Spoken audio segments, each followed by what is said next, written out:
Hola a todos y bienvenidos a un nuevo episodio de nuestro podcast científico.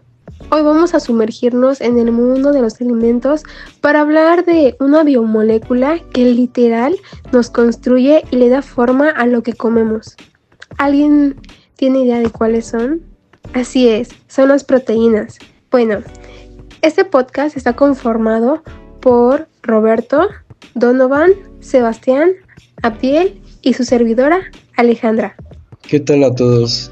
Prepárense porque hoy no solo les vamos a hablar de qué son las proteínas en el cuerpo humano, sino que nos vamos a poner los lentes de la bromatología para entender por qué son tan importantes en los alimentos que consumimos todos los días en nuestro día a día. Exacto, las proteínas son macromoléculas que están súper presentes en alimentos como la carne, el pollo, el pescado, el huevo, la leche e incluso en opciones vegetales como frijoles, lentejas y garbanzos. Y desde el punto de vista de los alimentos, ¿qué es lo que nos interesa hoy?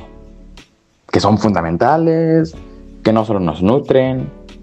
Bueno, sino lo que nos importa es que determinan las propiedades físicas de la comida, como su textura, si se pueden disolver en agua o si se puede formar espuma, entre otras de las miles que tienen. Básicamente, sin las proteínas, la comida no se vería ni sentiría igual. Así que son importantes. Pero bueno, para entender cómo funcionan, primero pues tenemos que saber cómo están hechas. Primero pues imaginemos que son como un collar de perlas gigantes. Cada perla de este collar pues está unida a una pequeña unidad pues que es mayor conocida como un aminoácido. Y esos aminoácidos son compuestos químicos que tienen elementos clave, como por ejemplo sería el carbono, el hidrógeno, el oxígeno, el nitrógeno y a veces azufre. Esto es muy importante porque el nitrógeno es el sello distintivo de las proteínas. Quédense con ese dato porque nos servirá más adelante. Sí, exacto.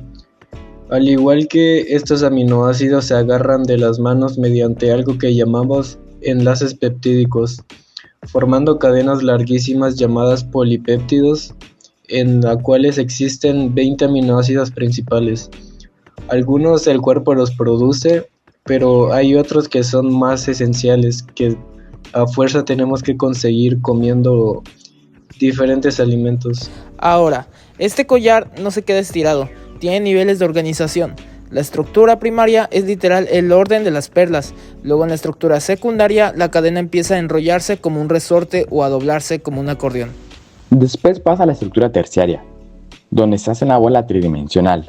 Y por último, la cuaternaria, que es cuando varias de estas bolas se unen para formar una megaproteína funcional y compleja, así como este tema.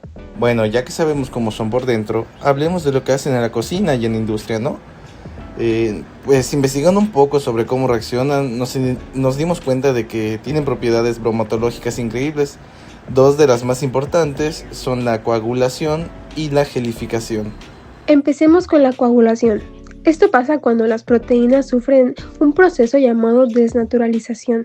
Suena como una película de terror o algo así, pero solo significa que pierden su forma original tridimensional por culpa del calor, un cambio de pH, como por ejemplo echarles limón, o si las batimos muy fuerte. O también al desnaturalizarse, esas proteínas desenrolladas chocan entre sí y se pegan, formando una red rígida que atrapa el agua.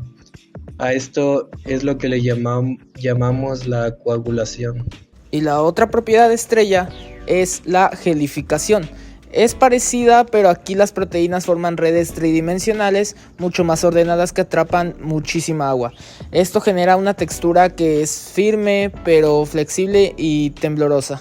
Para que esto no sea una pura teoría y falacias, vamos a aterrizarlo con ejemplos que todos podamos entender, o mejor dicho, que todos podamos encontrar en nuestros refris. ¿Se han preguntado por qué la clara de huevo cambia de ser un moco transparente a ser blanca y sólida cuando lo freímos? Ese es el mejor ejemplo de coagulación. La clara de huevo tiene un montón de proteínas llamadas ovalomina. Cuando las ponemos en el sartén caliente, el calor rompe los enlaces que mantienen a la proteína enrollada. Se desnaturaliza, se desenrolla y luego esas cadenas se enredan entre sí creando una malla sólida. Por eso el huevo cocido es firme. Este mismo principio se usa en la industria para hacer flanes, algunos quesos o para darle textura a los embutidos. Sí, y sobre la gelificación, piensen en la gelatina clásica que comemos de postre. Esa grenetina es pura proteína. También puede ser llamado colágeno modificado, que al enfriarse en el agua forma esa red flexible que retiene el líquido. Sin esa propiedad proteica, muchos de los postres y carnes procesadas que comemos simplemente se desharían. Con todo esto queda claro que las proteínas son valiosísimas en la comida, pero a nivel industrial o en un laboratorio de nutrición, ¿cómo sabemos cuánta proteína tiene realmente un alimento? No podemos solo adivinar. Exacto. Para el control de la calidad nutricional usamos métodos analíticos. Uno de los más famosos y utilizados a nivel mundial es el método KEHAT. ¿Recuerdan que al principio dijimos que el nitrógeno era el sello digestivo de las proteínas? Bueno, el método KEHAT se basa en eso. En su principio es medir el nitrógeno total que hay en una muestra de comida. Esto está genial porque el proceso es como de química de laboratorio pesada. Primero la muestra se digiere usando ácido sulfúrico hirviendo, lo que destruye la materia orgánica y convierte el nitrógeno en amonio. Y luego, mediante un proceso de destilación, se libera el amoníaco. Y pues al final se hace una titulación, que es agregar gota a gota una sustancia para calcular exactamente la cantidad de cuánto nitrógeno había. Una vez que tienes el dato de nitrógeno, lo multiplicas por un factor de conversión matemático y listo. Tienes un estimado muy preciso del contenido total de proteína del alimento. Bueno, ya para ir cerrando, ¿por qué es tan importante para nosotros estudiar las proteínas desde un punto de vista en los alimentos? ¿Nos podrían comentar? Principalmente porque el estudio bromatológico de las proteínas nos permite entender cómo se comportan los alimentos durante su procesamiento.